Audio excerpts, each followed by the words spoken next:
It's Friday, June 9th, 2023, and this is the Washington Times front page. Thanks for joining us. I'm George Gerbo. Former President Donald Trump has been indicted on charges of mishandling classified documents at his Florida estate. The Justice Department did not immediately confirm the indictment publicly, but Tom Howell and Susan Ferricchio report Trump said the Justice Department informed his attorneys he has been indicted and summoned to appear at the federal courthouse in Miami at 3 p.m. Tuesday. For months, special counsel Jack Smith has been investigating why classified documents Trump allegedly took from the White House were stored at his Mar-a-Lago home instead of at the National Archives. He was also looking into whether anyone impeded efforts to retrieve them. The Trump campaign said he violated no laws and was being held to a different legal standard than other former presidents. The haze from Canadian wildfires that shrouded much of the northeastern U.S. this week have fueled a partisan clash in Washington over their cause. Ramsey Touchberry reports Democrats said the fires in Quebec and Nova Scotia and their acrid smoke are due to climate change. Higher temperatures and increased drought from climate change do fuel more aggressive and prolonged fires, but the National Park Service said most wildfires, roughly 85%, are started by humans either intentionally or unintentionally.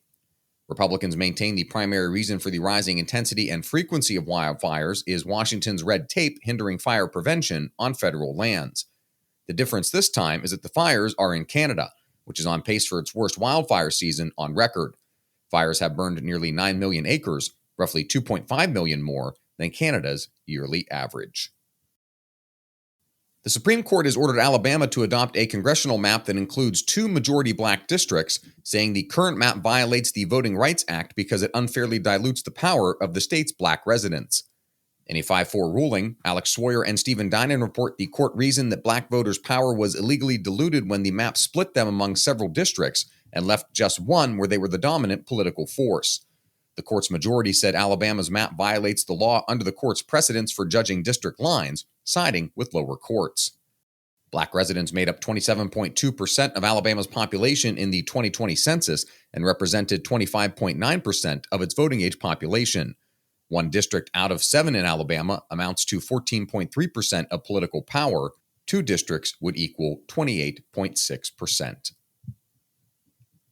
Georgia Congresswoman Marjorie Taylor Greene claims a previously undisclosed FBI memo details that Biden family members were paid millions of dollars to help thwart a prosecutor investigating Ukrainian energy company Burisma. Susan Ferricchio and Carrie Pickett report the FBI granted lawmakers access to the memo on Thursday. No recording equipment or note-taking was allowed, but Greene said her claims were memorized from what she read from the memo. The claims provide new details about allegations that Biden worked to get the prosecutor fired on behalf of his son Hunter, who at the time was paid $1 million annual salary to serve on Burisma's board. President Biden said Thursday that the allegations are malarkey. California Governor Gavin Newsom is calling for the country to adopt an amendment that would write new gun controls into the Constitution. Stephen Dinan reports Newsom said his proposal would create a national minimum age of 21 for purchasing a firearm, would mandate universal background checks for gun sales, create a waiting period between purchase and pickup, and ban civilian purchases of assault weapons. Newsom's plan to use an Article 5 Convention of the States, named after the section of the Constitution governing amendments, is also striking because the idea has usually been more popular among conservatives. And finally, religion reporter Mark Kellner remembers televangelist Pat Robertson, who died Thursday. Robertson founded the Christian Broadcasting Network and Regent University, both in Virginia Beach, Virginia, and hosted the network's flagship Daily 700 Club program for 55 years. Pat Robertson was 93 years old. Find all today's front page stories at WashingtonTimes.com/front page or on the Washington Times app, and find us wherever you get your podcasts. Just search Washington Times in any major podcast app. You can also find us on Twitter and Instagram at Wash Times for breaking news, sports, commentary, and more.